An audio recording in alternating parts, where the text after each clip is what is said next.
Hey, I'm Eydin Hansen with Umarex. We're talking about the Umarex Origin today. I'm going to answer some questions. So I get a lot of questions.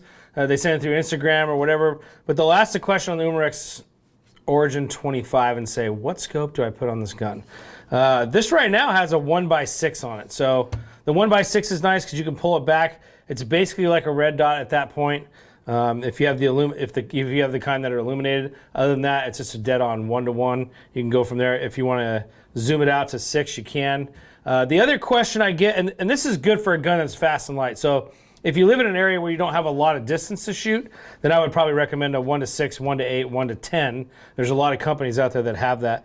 Or you can go with like a 4x16 or a 4x18 that's out there. There's a lot of companies that make that. To put it on the gun. And the reason I tell you that is because this gun has the capability, being a 25 caliber, I can shoot this thing out to about 80 yards with really good accuracy, and enough that I can kill squirrels and whatever. My longest shot on it was a raccoon that I shot with this one out of distance. And so talking about the scopes, if you're going to do that, you want to get something that has a mil dot reticle in there, or mil dot reticle, or an MOA reticle that gives you hashes in there so that you can dope your gun out to distance. You can go, okay, this is what my hold is at 10 yards, 20 yards, 30, 40, 50, out to, I would say probably around that 80-yard mark. And then you get to that point, you should be good. But you can pick whatever you want. If you want a 4x16, a 4x18, if you're, like I said, if you live in a real dense area where there's not a whole lot of distance out there, I would go with a 1x6, 1x8, or 1x10.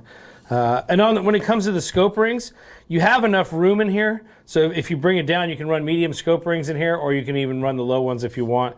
You shouldn't have any conflict with it hitting the barrel unless you're using a real big objective lens that runs on that side. So it's a great gun, super fast and light, side cocking lever, Umarex Origin and 25 caliber. I'm Eydin Hansen with Umarex, and you guys have fun slinging lead.